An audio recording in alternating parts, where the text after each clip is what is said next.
Hello students, स्वागत है आपका आपके अपने यूट्यूब चैनल और हम स्मार्ट क्लासेस एंड और हम एडुकेटर के एप्लीकेशन पर। स्टूडेंट, आज हम इसमें एक नया चैप्टर स्टार्ट करने वाले हैं।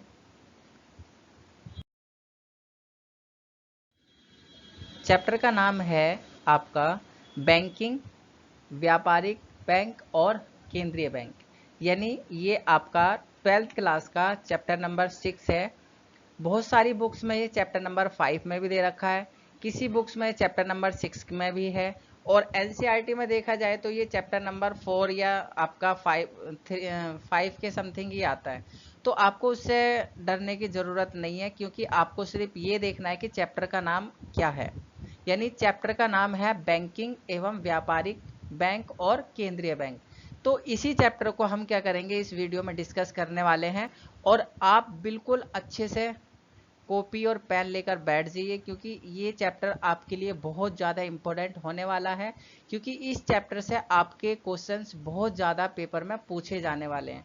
क्योंकि आपके पास में मोस्टली ज़्यादातर एक यही ऐसा चैप्टर है जिससे आपको बहुत सारे क्वेश्चंस मिलेंगे देखने के लिए। और आपको पता है एमसीक्यू का सीबीएसई ने रूल बना दिया है। आपका जो फर्स्ट टर्म होगा टोटल एमसीक्यू होगा, और उसी तरीके से आपको तैयारी भी करनी है। तो आपको बहुत सारी चीज़ें इस बार सोच समझ के अपने एग्ज़ाम की प्रिपरेशन करनी है। तो चलिए चैप्टर को स्टार्ट करते हैं, बाकी की बातें तो होती रहेंगी।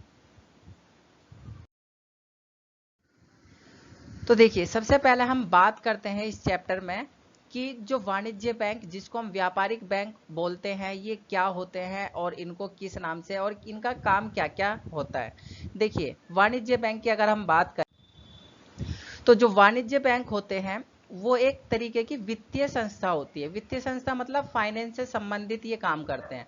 ये क्या करते हैं, जो लोगों के जो पैसा होता है वो अपने पास में जमा करते हैं, यानी कि जमा के रूप में स्वीकार करते हैं, और उनको समय पड़ने पर क्या करते हैं, उपभोग या निवेश के लिए उधार भी देते हैं। मतलब ऋण वगैरह या लोन वगैरह भी ये देते हैं। तो सीधी सीधी सी बात आप ये कह सकते हैं कि जो व्यापारिक बैंक होते हैं ये लोगों के पास जो पैसा होता है उनको जमा के रूप में स्वीकार करता है, और समय समय पर क्या होता है, उपभोग और निवेश के लिए उधार देता है।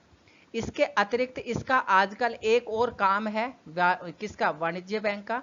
इसके बहुत सारे काम ऐसे हैं जो आजकल इसके बढ़ा के करने पड़ रहे हैं, जैसे कि साख निर्माण, और एक रुपये को एक स्थान से दूसरे स्थान पर हस्तांतरित करना, और एजेंसी का कार्य और सामान्य सेवाएं। ये हम आपको बताएंगे इसकी कौन कौन सी इस तरीके के काम ये करते हैं, जिससे कि ये इनके एक्स्ट्रा काम और जुड़ चुके हैं।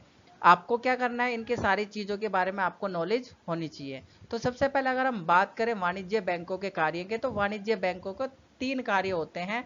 सबसे पहला प्रमुख कार्य, जिसको हम प्राथमिक कार्य बोलते हैं। दूसरा आपका होता है गौण कार्य, और तीसरा होता है सामाजिक कार्य। जो सामाजिक कार्य है इसमें आपका क्या है, बैंकों के जो एक्स्ट्रा काम होते हैं वो आते हैं। आजकल जो बैंक ज़्यादातर एक्स्ट्रा काम करने लग गए हैं, तो हम ये देखेंगे कि वो कौन कौन से एक्स्ट्रा काम है। तो सबसे पहले हम बात करते हैं इसके 2 प्रमुख कामों की। जो 2 मुख्य काम है इसके, जमा स्वीकार करना और ऋण देना। तो इसके बारे में हम एक एक करके क्या करते हैं, डिस्कस करते हैं। सबसे पहले हम बात करेंगे किसके बारे में, मांग स्वीकार, यानी कि जमा स्वीकार करना, यानी कि जिसे हम बोलते हैं पैसा जमा करना। ये सबसे पहला इसका काम होता है। तो इसे हम देखते हैं कि एक बैंक जनता के धन को जमा करता है, मतलब जो जनता का पैसा होता है उसको जमा करता है। लोग अपनी सुरक्षा और शक्ति के अनुसार निम्नलिखित खातों में अपना पैसा जमा करते हैं। निम्नलिखित खाते मतलब जो अकाउंट होते हैं वो कई टाइप के अकाउंट होते हैं। जैसे हम इनको एक एक करके पढ़ते हैं कि कितने तरीके के हम लोग पैसा जमा बैंक में करते हैं। तो सबसे पहला जो टाइप आता है वो आता है अनिश्चितकालीन या सावधिक जमा खाता। तो अनिश्चितकालीन या फिर सावधिक जमा खाता क्या होता है, इसको हम शॉर्ट में बोल सकते हैं एफडी, है ना, फिक्स डिपॉजिट अकाउंट। इसमें क्या होता है, इस खाते में एक निश्चित अवधि के लिए रुपया जमा किया जाता है। जमाकर्ता को जमा की गई रकम की रसीद मिल जाती है। जब वो जमा करता है तो उसको एक रसीद दे देते हैं। इसमें जमाकर्ता का नाम होता है, जमा की गई राशि होती है, ब्याज की दर होती है, कितने % उसको ब्याज मिलेगा, और कितने साल तक उसने पैसा डिपॉजिट किया है। यह रसीद हस्तांतरित नहीं होती, मतलब ये आपकी एक फिक्स होती है, किसी को दिखाई नहीं जाएगी, किसी को दी नहीं जाती। यदि जमाकर्ता को अपनी रकम की आवश्यकता समय से पहले पड़ जाती है, मतलब जितने साल, सपोज करो उसने 15 साल के लिए एफडी करी है, लेकिन उसको जरूरत पड़ गई है 10 साल में ही, है ना, 10 ईयर बाद में ही, तो क्या करता है, तो कुछ कटौती या ब्याज काटकर बैंक उसकी रकम को लौटा देता है। मतलब जहां वो 15 साल तक के लिए डिपॉजिट कर रहा था, तो अब उसको 10 साल तक का ही ब्याज वगैरह जोड़कर दे दिया जाता है। इस खाते में क्या होता है कि अगर ज्यादा लंबे तक के लिए क्या करते हैं, पैसे जमा करते हैं, तो इसमें ब्याज क्या होता है, काफी अच्छा मिलता है। ब्याज की दर उतनी ही अच्छी होती है जितना लंबा समय होगा, यानी कि जितने ज्यादातर समय के लिए आप पैसा डिपॉजिट करेंगे उतना अच्छा ब्याज आपको मिल जाएगा। इसका कारण यह है कि बैंक इस रकम का लंबे समय तक प्रयोग कर सकता है, मतलब हमारे इस पैसे को वो क्या कर सकता है, कहीं पर भी यूज कर सकता है, शेयर मार्केट में यूज कर सकता है, या फिर किसी को ब्याज पर पैसा दे सकता है, तो ये सारी चीजें वो कर सकता है। तो इस खाते में जमा रकम को बैंक क्या करता है, सावधिक देनदारी कहा जाता है, यानी कि इसको हम बोलते हैं एफडी। ठीक है, यानी कि फिक्स डिपॉजिट, ये कुछ क्या होता है, फिक्स समय के लिए होता है। ये समझ में आया है? अब चलते हैं आगे।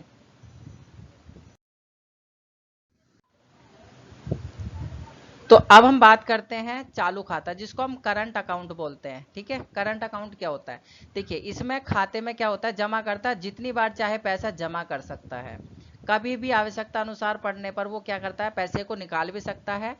इस खाते में क्या होता है, व्यापारी वर्ग पैसा जमा करवाता है, मतलब ये एक व्यापारी या फिर संस्था के लिए ये अकाउंट होता है, जिसे हम करंट अकाउंट बोलते हैं। साधारण बैंक इस पर क्या होता है, इस प्रकार की जमा पर ब्याज नहीं देता। जो नॉर्मल बैंक होते हैं इस पर ब्याज पर पैसा, वो इसमें जो पैसा आप रखते हैं उस पर ब्याज नहीं देते हैं। यदि जमा की गई एक न्यूनतम समय अवधि, जो समय अवधि होती है उसकी आवश्यकता राशि से कम होती है, तो जमाकर्ता से बैंक कुछ सेवा क्या कर सकता है, व्यय के रूप में वसूल कर सकता है। जैसे कि अगर सपोज करो आपके अकाउंट में 50,000 रुपये पड़े हैं और आपका सेविंग अकाउंट है, आपको 70,000 रुपये की जरूरत है, तो आप क्या कर सकते हो, आप अपने सेविंग अकाउंट में से 70,000 रुपये डिपॉजिट कर सकते हो, यानी कि 20,000 रुपये तक आपको क्या करता है, बैंक वो पैसा दे देता है। तो ये क्या होता है, एक तरीके से एक बैंक आपको क्या करता है, एक ये फैसिलिटी सिर्फ और सिर्फ किसमें होती है, करंट अकाउंट में ही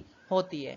करंट अकाउंट को अमेरिका के अंदर चालू खाता जो होता है उसको चेक खाता के नाम से जाना जाता है। तो यहां से जो आपका एमसीक्यू आ सकता है कि भाई अमेरिका में बताइए कि जो आपका चालू खाता होता है उसको अमेरिका में किस नाम से जाना जाता है, तो उसको वो जाना जाता है चेक का खाता।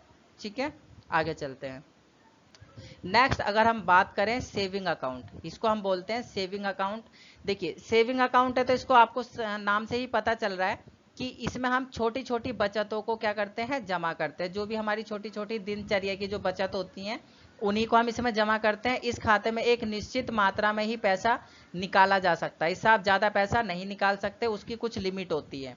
निश्चित मात्रा में अधिक पैसा निकलवाने के लिए आपको क्या करना पड़ेगा, बैंक को पहले सूचना देनी पड़ेगी। अगर आप ज्यादा अमाउंट निकालते हैं तो बैंक को आपको पहले बताना पड़ेगा कि जी हम इतना पैसा निकालना चाहते हैं, जब आप लिमिट से ज्यादा निकालते हैं। इस खाते पर ब्याज भी क्या होता है, दिया जाता है। अगर इसमें खाते में आपका ये खाता है, अगर आप इसमें पैसा रखते हैं तो बैंक आपको क्या होता है, उस पैसे का कुछ % ब्याज आपको दे देता है, जो कि निश्चित कालीन क्या होता है, जमा खाते की तुलना में कम होता है। मतलब जो निश्चित कालीन खाता होता है उसकी तुलना में कम होता है। कौन से वाला, जो हमने एफडी वाला देखा था उससे कम होता है, लेकिन ये फिर भी आपको दिया जाता है। आपको पता ही, आपका जो नॉर्मल अकाउंट आपके घर में जो किसी का भी है या आपका है, वो क्या होता है, एक सेविंग अकाउंट ही होता है।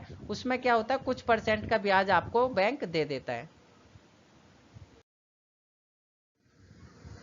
नेक्स्ट हम बात करते हैं होम सेफ बचत खाता। इसको नॉर्मली आप पिकी बैंक भी बोल सकते हैं, जो हम नॉर्मल जो गुल्लक के रूप में खोला जाता है। आजकल बैंकों में ये अकाउंट खोला जाने लगा है। ये होता क्या है, देखो इसमें क्या होता है, जमा करते के घर बैंक एक क्या ले जाता है, गुल्लक दे देता है ले जाकर, जिसकी जो ताली, ताली मतलब होता है चाबी। ठीक है, ये चाबी होता है। ठीक है, ये चाबी क्या करता है, बैंक के पास में होती है, उतनी ही क्या होता है, जमाकर्ता के पास में। मतलब अगर 2 चाबी उस गुल्लक की हैं तो 2 चाबी बैंक के पास में होंगी और 2 ही चाबी किसके पास में होंगी, जमाकर्ता के पास में होंगी। तो इसमें क्या करता है, जो जमा करता होता है इस गुल्लक में थोड़े थोड़े पैसे डाल देता है और कुछ समय के बाद में उसको बैंक में जमा करके आ जाता है, और गुल्लक की रकम को क्या होता है, निकाल कर जो उनका बैंक खाता होता है उसमें जमा कर दिया जाता है। ये नॉर्मली क्या होता है, जो गर्ल्स होती हैं या फिर जो घरों में जो आंटियां होती हैं या आपकी मम्मी वगैरह जो होती हैं, इस खाते को ज़्यादातर वही मेंटेन करती है, क्योंकि थोड़ा थोड़ा जो छोटा छोटा अमाउंट होता है वही जोड़ती हैं, और वो क्या करती हैं, इसको जोड़ जोड़ के क्या कर सकते हैं, इसको आप अकाउंट में जमा कर सकते हैं। इसमें जमा राशि, जो इसमें जमा राशि को जमा करता अपने अकाउंट में क्या करवा लेता है, जमा करवा देता है। इस प्रकार के खाते पर क्या होता है, बचत जमा खाते की तुलना में कम ब्याज मिलता है। मतलब जो सेविंग अकाउंट में ब्याज मिलता था उससे कम ब्याज आपको पिकी बैंक में मिल जाता है। ठीक है, तो समझ में आया। होम से बचत खाता, ये आपको घर में गुल्लक दे देते हैं, उस गुल्लक में आप पैसा डालो, जब एक समय हो जाता है यानी कि कुछ समय बाद में बैंक वाले आते हैं, वो गुल्लक को ले जाते हैं, उसमें से पैसा निकालते हैं, जो भी पैसा होगा आपके अकाउंट में जमा कर देंगे और वो गुल्लक आपको फिर दोबारा से दे देते हैं। समझ में आया। यही चलता रहता है रोटेशन, जैसे आप घर में गुल्लक के वगैरह जो खोलते हैं ना, वो वाली। अगला जो अकाउंट है वो आवर्ती जमा खाता होता है। देखिए, जो आवर्ती जमा खाता होता है ये एक ऐसा अकाउंट होता है जिसमें क्या होता है, कुछ समय के लिए इसको ओपन किया जाता है, जब ये समय पूरा हो जाता है तो ये ऑटोमेटिकली ये अकाउंट बंद हो जाता है।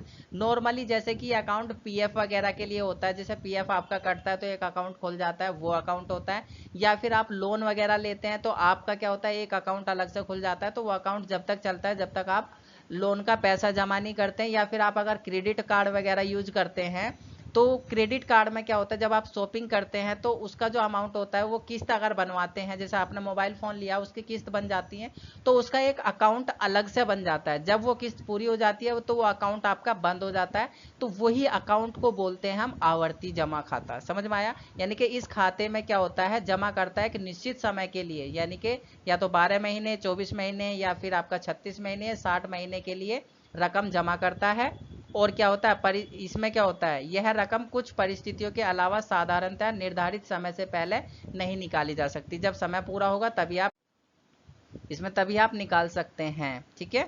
जमा करता की जमा राशि पर क्या होता है, निकालने वाली जो ब्याज की रकम होती है वो खाते में जमा कर दी जाती है, और इसके खाते की जो सावधिक खाते की तरह क्या होता है, इसकी आय और सभी खातों की तुलना में क्या होता है, ब्याज प्राप्त होता है। जैसे नॉर्मल सभी अकाउंट में ब्याज मिलता है वैसे इसमें भी ब्याज मिलता है। जैसे आपका पीएफ अकाउंट होता है, कंपनी की तरफ से कटता है, फिर आपकी सैलरी में से कुछ अमाउंट कट कर क्या होता है, उसमें पीएफ के अकाउंट में चला जाता है। उसका जो ब्याज होता है वो धीरे धीरे उसी के अंदर जुड़ता रहता है, वो आपको नहीं मिलता है, वो उसी अकाउंट में जुड़ता रहता है। जब उसका समय पूरा हो जाता है, जब आप काम छोड़ते हैं, तो उस पीएफ को आप निकाल सकते हैं। तो उसी तरीके का एक छोटा सा ये अकाउंट होता है। समझ में आया ये सारी चीजें।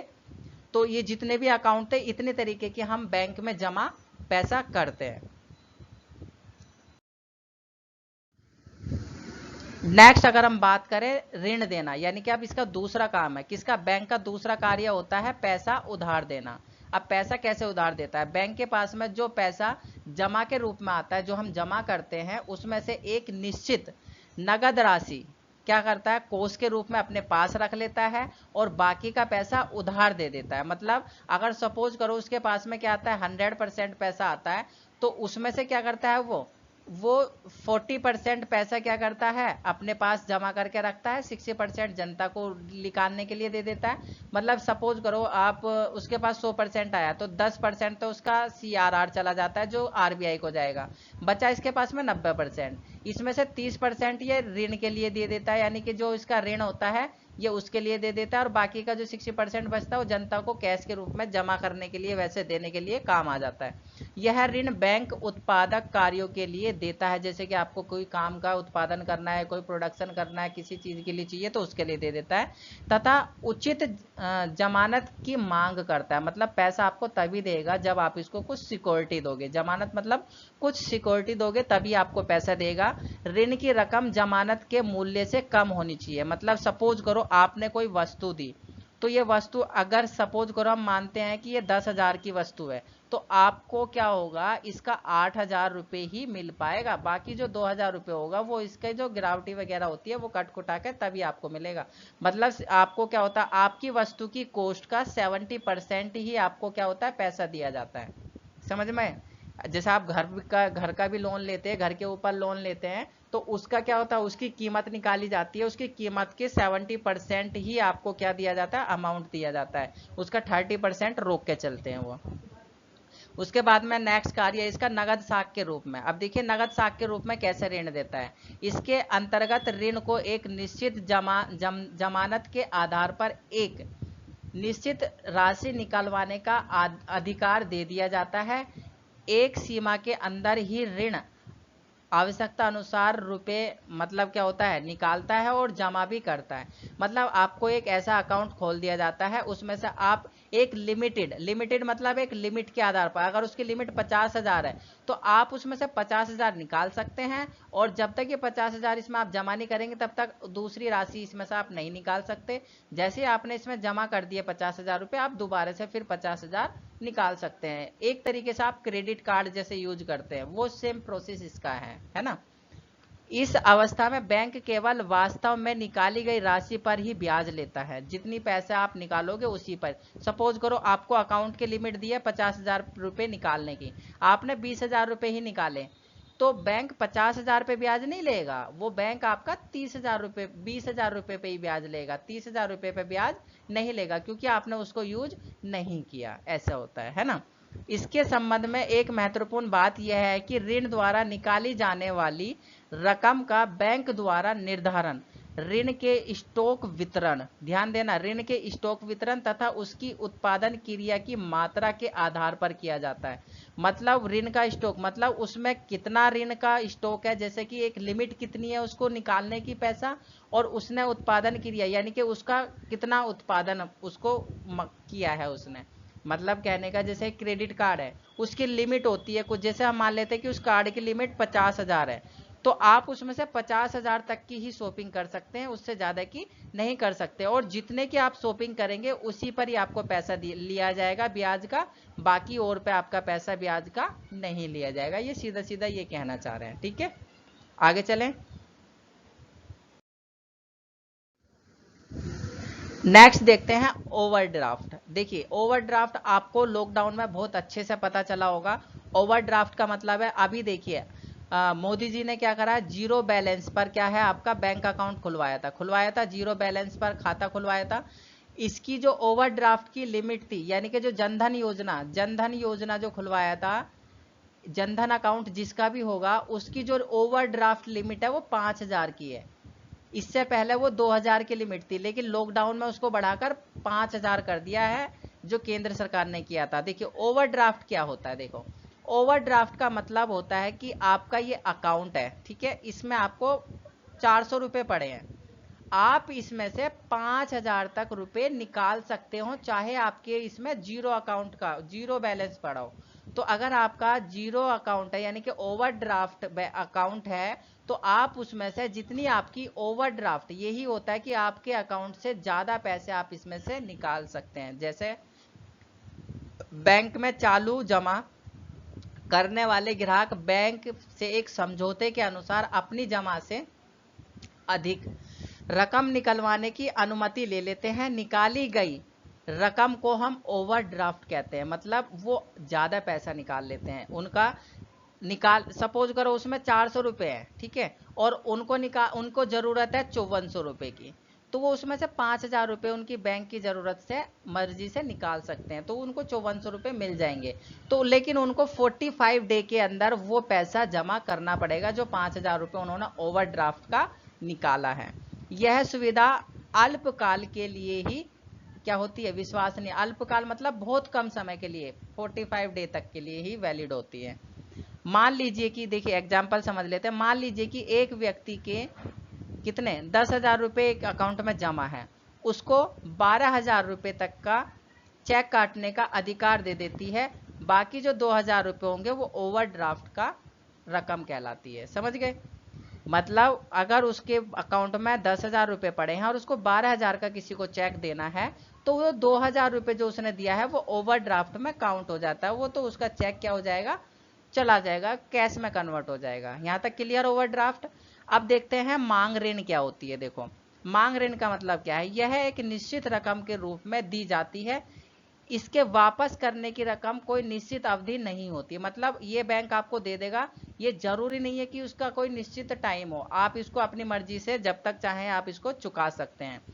इस यानी कि इन ऋणों पर ऋण की जो स्वीकृति होती है वो तुरंत क्या होती है, वो तुरंत बाद ही ब्याज लगना शुरू हो जाता है। जैसे ही आपको मिला और डे वन से ही क्या होता है, इस पे ब्याज लगना शुरू हो जाता है। चाहे उस खाते से आप पूरी रकम निकाल लो चाहे आधी निकालो, वो आपकी मर्जी है। तो इसमें क्या होता है, वो आपकी मर्जी है, जैसे आप चाहो वैसे उसको यूज कर सकते हो। ऋण व्यक्ति जमा करता है या वित्तीय संपत्ति या फिर टिकाऊ वस्तु को जमानत के रूप में रखता है। जैसे प्रॉपर्टी लोन हो गया, या फिर कार लोन हो गया, या फिर बाइक लोन हो गया, है ना। ये सारी चीजें क्या करना पड़ता है, उसको इसमें देना पड़ेगा, तभी उसको क्या होगा, ये वाला ऋण मिल पाएगा। तो सही है, आपको अच्छे से समझ में आ रहा है। आई होप आपको सारी चीजें क्लियर हो रही होंगी, है ना। अगर जिसको लग रहा है कि नहीं समझ में आ रहा, तो वो मेरे से क्या कर सकता है, कमेंट में पूछ सकता है, मैं उसका डाउट क्लियर कर दूंगा। नेक्स्ट, अगर हम बात करें अल्प अवधि ऋण की, अल्प अल्प का मतलब होता है कम, यानी कि कम समय का जो ऋण होता है वो क्या होता है। देखो, अल्पकालीन ऋण से सामान्यतः व्यक्ति ऋण या फिर आपको कार्यकारी पूंजी ऋण सम्मिलित किए जाते हैं। मतलब जो काम करने के लिए होते हैं, जो आपको आजकल आपने देखा होगा जो 50,000 रुपए है जो गवर्नमेंट दे रही है, वो आपको क्या है, एक बिजनेस करने के लिए आप 50,000 रुपए नॉर्मल बैंक कहाँ से कहीं से भी ले सकते हैं, लोन के रूप में आपको मिल जाएगा काम करने के लिए। ये इसी के लिए होता है। इस प्रकार के ऋणों की जो सभी राशि होती है वो ब्याज, उनके पर क्या होता है, ब्याज लगना उसी दिन से शुरू हो जाता है जिस दिन से ब्याज जो ऋण है वो व्यक्ति के खाते में चला जाता है। यानी कि डे वन इसमें भी क्या होगा, आपका ब्याज लगना शुरू हो जाएगा।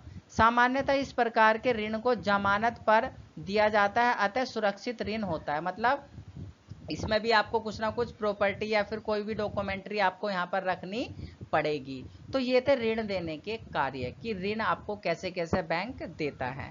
अब हम बात करते हैं बैंकों के गौण कार्य की, जो कि आपका सेकंड वर्क है। इसको हम बोलते हैं गौण कार्य, जो आपका द्वितीय कार्य होता है। देखो ये क्या होता है, बैंक उपरोक्त प्राथमिक कार्यों के अतिरिक्त गौण कार्य भी करता है, जैसे कि एजेंट के रूप में काम करना, सामान्यतः उपयोगिता के रूप में काम करना और सामाजिक कार्य के रूप में भी काम करता है। अब देखते हैं बैंक एक एजेंट के रूप में कैसे काम करता है, क्योंकि बैंक क्या है, एक प्रकार का एजेंट है, और वो एजेंट के रूप में किस तरीके से काम करता है, तो हम इस चीज को देखते हैं। तो बैंक एजेंट के रूप में बैंक अपने ग्राहकों के लिए विभिन्न एजेंट के कार्य करता है। जैसे विभिन्न पदों पर एकत्रीकरण और भुगतान क्या होता है। देखो, एकत्रीकरण पदों पर अलग अलग तरीके से बैंक अपने ग्राहकों की ओर से चेक, किराया, ब्याज इत्यादि एकत्रित करता है और इसी प्रकार की ओर से करों, बीमा, किस्तों आदि में जमा कर देता है। आपने देखा होगा हम किस्त जमा कर देते हैं, बैंकों में इकट्ठा कर लेते हैं, चेक दे देते हैं, किराया, ब्याज, ये सब क्या होता है, बैंकों में डायरेक्टली चला जाता है और उनको क्या करता है, वो वसूल करने का भी काम करता है। नेक्स्ट कार्य है, बैंक अपने ग्राहक को क्या करता है, विभिन्न प्रकार के शेयर्स देता है, स्टॉक की जानकारी प्राप्त करके क्या करता है, उनकी ओर से प्रतिभूतियों को खरीदने और बेचने की भी सुरक्षा का कार्य करता है। मतलब आपने देखा होगा एसबीआई के शेयर भी होते हैं, पीएनबी के शेयर है, यस बैंक के हैं, यूको बैंक के, अलग अलग बैंकों के अलग अलग शेयर्स होते हैं। वो क्या करता है, ये हम इनके शेयर्स भी खरीद के रख सकते हैं और समय आने पर ये हमारी हेल्प भी करता है एजेंट के रूप में। उसके बाद में दृष्टि तथा प्रबंधक, यानी कि ये मैनेजमेंट भी करता है और आने वाले समय के लिए, फ्यूचर के लिए भी क्या करता है, हमें आगाह करता है। बैंक अपने ग्राहकों के आदेश पर उनकी संपत्ति का संरक्षण एवं प्रबंधन भी करता है, जैसे लोन फाइनेंस करवाना या फिर प्लॉट को फाइनेंस करवाना, ये सारा काम करता है। पैसा भेजने का काम भी क्या करता है, बैंक करता है। आपको पता है कि बैंक से एक अकाउंट से दूसरे अकाउंट में पैसा हम आसानी से ट्रांसफर कर सकते हैं, बिल्कुल ईजिली तरीके से। बैंक विदेशी मुद्रा का क्रय और विक्रय भी करता है। आपने देखा ही होगा, अगर हमें पैसों को कन्वर्ट करवाना है और हमें विदेश जाना है, तो हम क्या कर सकते हैं, अपने पैसे को डॉलर में भी कन्वर्ट करवा सकते हैं और उधर से जब हम आएंगे तो डॉलर को हम रुपए में कन्वर्ट करवा सकते हैं। तो ऐसा भी काम करता है। उसके बाद में संदर्भ पत्र, संदर्भ पत्र क्या होता है, जैसे हम फीस जमा करते हैं या फिर व्यापारियों को हम क्या करते हैं, कुछ सूचना वगैरह, या फिर जो बैंक होता है वो अपने ग्राहकों की आर्थिक स्थिति की सूचना देश विदेश के व्यापारियों को देते हैं, जिससे कि क्या होता है, देश विदेश के व्यापारियों की आर्थिक स्थिति में सूचना से क्या होता है, अपने ग्राहकों को देने का काम करते हैं। मतलब कि जैसे कि अगर हम बात करें कि हमें बाहर के व्यापारियों को जैसे पैसा भेजना है, या फिर हमें अलग अलग, जैसे कि हम पैसा नहीं चुका पाए या फिर हमें लेट हो जाएगा, तो वो क्या करता है, मैसेज वगैरह भी उस साइड से उनके बीच में कोऑर्डिनेशन बनाता है, इंटरनेशनल कोऑर्डिनेशन। ये बैंकों के रूप से ही होता है कि हमें उसके अकाउंट में पैसा ट्रांसफर करना है या इंटरनेशनल पैसा ट्रांसफर करना है, ये सारी चीजें। नेक्स्ट अगर हम बात करें सामान्यतः उपभोक्ता की सेवाएं, यानी कि बैंक क्या करता है, एक सामान्यतः उपभोक्ता की सेवाएं करता है। कैसे? यानी कि लॉकर की सुविधा देता है। बैंक में आपने देखा होगा हम क्या करते हैं, एक लॉकर की सुविधा ले लेते हैं जिसमें हम सोना चांदी जेवरात या फिर महत्वपूर्ण डॉक्यूमेंट्री या फिर घर की रजिस्ट्री वगैरह या फिर बहुत सारी चीजें क्या कर सकते हैं, हम बैंक में जाकर लॉकर हम खुलवा सकते हैं। उस लॉकर का कुछ मंथली या फिर ईयरली चार्ज होता है, वो हम पे करते हैं, वहां जाके हमें वो लॉकर मिल जाता है। यात्री चेक या फिर साख प्रमाण पत्र भी क्या करता है, बैंक जारी करता है। बैंक अपने ग्राहकों को यात्रा में जाते समय क्या होता है, मतलब उनको जाकर क्या होता है, जकड़ राशि तक क्या करता है, साथ ना ले जाने पर यात्रा क्या करता है, उनको चेक वगैरह या सारी चीजों की सुविधा भी देता है। मान लेते हैं कि भाई उसको ज्यादा अमाउंट बाहर ले जाने की जरूरत नहीं है, तो वो क्या करता है, अपनी चेक बुक ले जाता है और वो चेक काट कर दे देता है, तो सुविधा आसान हो जाती है और पैसा पहुंच जाता है। उसके बाद में क्या करता है, वाणिज्यिक सूचनाएं एवं आंकड़े, यानी कि बैंक आर्थिक स्थिति और परिचित होने के कारण क्या करता है, व्यापारी संबंधी सूचनाएं और आंकड़े भी एकत्रित करता है, जिससे कि हमें पता चलता है वित्तीय मामलों में कि कौन सा व्यक्ति कितना अमीर है और कितना उसके पास में पैसा और क्या क्या उसका बिजनेस वगैरह चलता है। जैसे कि वो हम चेक करते हैं ना, क्रेडिट स्कोर वगैरह, या फिर हम अपना वो निकलवाते हैं बैंक से स्टेटमेंट, वो उसी चीज के लिए होता है। यानी कि तो बहुत सारे प्रकार के क्या करता है, ये काम करता है, बहुत सारी चीजों को क्या करता है, हमारे तक पहुंचाता है, बहुत सारी चीजों को केंद्र सरकार तक पहुंचाता है। उनकी सारी सुविधाएं ये क्या करता है, जो सरकार सुविधाएं निकालती है वो सुविधाएं हमारे तक देने का काम भी बैंक करता है। बैंकों के सभी कार्य है ना।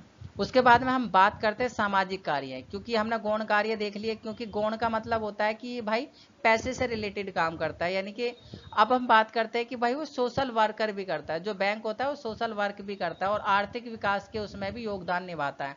अब वो कौन कौन से, देखो, पूंजी का निर्माण करना इसी का काम होता है। नव परिवर्तन का प्रोत्साहन करना, मतलब नए नए परिवर्तन आपने देखे होंगे कि भाई पहले एटीएम नहीं था, अभी एटीएम आ गया, फिर क्रेडिट कार्ड आ गया, फिर आपका ई वॉलेट आ गया। तो ई वॉलेट भी क्या होता है, ये सब इन्हीं के ही काम है। इलेक्ट्रॉनिक मुद्रा वगैरह जो थी, ये सब इन्हीं का ही काम होता है। निवेश में सहायक, यानी कि ऋण वगैरह देना, ब्याज का ढांचा तैयार करना कि भाई हमें किस पे क्या कितना कितना ब्याज लेना है। ग्रामीण क्षेत्रों में विकास के लिए सबसे बड़ा योगदान इन्हीं का ही होता है। जैसे कि हम बात करें नाबार्ड की, है ना, जो नाबार्ड है वो इसी के लिए जाना जाता है। बाजार मांग की सहायता करता है कि बाजार में कितनी मांग है, उसकी सारी चीजों को मेंटेन करने का काम। मौद्रिक नीति में भी ये भूमिका निभाता है और रोजगार के अवसर भी देता है, यानी कि जगह जगह हर बार क्या करता है, वैकेंसी भी निकालता है। तो ये सारी चीजें क्या है, ये सोसाइटी वर्कर है, यानी कि सोसाइटी वर्क है, ये सामाजिक कार्य है जो क्या करता है, बैंक अपने पर्सनल काम के साथ साथ में एक्स्ट्रा काम ये भी करता है। आई होप कि आपको ये सारी चीज़ें अच्छे से क्लियर हो गई होंगी और सारी चीज़ें आपको बहुत अच्छे से समझ में आई होंगी। बैंकों के जो भी कार्य थे आप लोगों ने अच्छे से समझ लिए होंगे। अगर आपको अच्छे से समझ में आया है और आपको वीडियो बहुत अच्छी लगी है तो आप क्या करिए, वीडियो को लाइक कर दीजिए। इससे मुझे हौसला मिलेगा कि मैं आपको और अच्छे से और बढ़िया बढ़िया और जल्दी जल्दी मैं आपका सिलेबस कंप्लीट करूं। और आपको जो लगता है कि कोई आपको बात रह गई है या फिर कोई डाउट है तो आप मुझे कमेंट कर सकते हैं। वीडियो को अपने फ्रेंडों तक ज़्यादा से ज़्यादा शेयर कीजिए, सब्सक्राइब कर लीजिए हमारे चैनल को, क्योंकि इस पे आपको तरह तरह की वीडियो, अलग अलग सब्जेक्ट की वीडियोज मिलती रहेंगी। और बेल आइकन को भी प्रेस कर लीजिए जिससे कि आपको आने वाली वीडियो का नोटिफिकेशन सबसे पहले मिल जाए, जल्दी से आपको सूचना मिल जाए और आप उसको आसानी से देख सकें। जाते जाते आपके लिए एक खुशखबरी जो आपके लिए बहुत जल्द प्ले स्टोर पर देखने को मिलेगी, वो है हमारा Oram educator the learning app. आप इसको क्या कर सकते हैं, कभी भी कहीं भी। अब आपका क्या होगा, कोचिंग और स्कूल आपके फ़ोन में होगा, आपको कहीं कोचिंग या फिर कहीं जाने की ज़रूरत नहीं है। स्कूल जब तक घर पर है, स्कूल आप पढ़ सकते हैं, आप स्कूल जाइए, आपको कोई दिक्कत नहीं है, आपको कोचिंग जाने की ज़रूरत नहीं है, क्योंकि आप अगर ये एप्लीकेशन डाउनलोड कर लिया तो आपको किसी चीज़ की ज़रूरत नहीं पड़ेगी। आपको सारी चीज़ें हमारे इस एप्लीकेशन में मिल जाएंगी। इसमें आपको क्या क्या मिलेगा, एनसीईआरटी बुक्स मिलेगी, एनसीईआरटी बुक्स के solution, recording video, live classes, PDF notes मिलेंगे, लाइव क्यूज मिलेंगी, टेस्ट मिलेंगे, सारी चीज़ें आपको, कैरियर काउंसलिंग मिलेगी, इंग्लिश स्पीकिंग कोर्स मिलेगा, एग्जाम से रिलेटेड जितनी भी सूचनाएं होंगी सारी चीज़ें आपको इसके अंदर मिल जाएंगी। ये आपको 2 से 3 दिन में प्ले स्टोर पर देखने के लिए मिलेगा, बहुत जल्दी आपको, क्योंकि इस पर भी वर्क चल रहा है तो इसमें आपको बहुत सारी चीज़ें मिलेंगी। तो आप इसको जरूर डाउनलोड कीजिए। ये लोगो आप ध्यान रखिए, रेड कलर का ये लोगो आएगा, आप इस लोगो को एक बार अपने माइंड में जरूर बैठा लिएगा कि ये लोगो है और हम एडुकेटर नाम है, तो इसको डाउनलोड कर लीजिएगा। मिलेंगे हम आपको नेक्स्ट वीडियो में, तब तक के लिए जय हिंद, जय भारत। हंसते रहिए, मुस्कुराते रहिए, अपनी पढ़ाई को जारी रखिए। ठीक है, बाय बाय।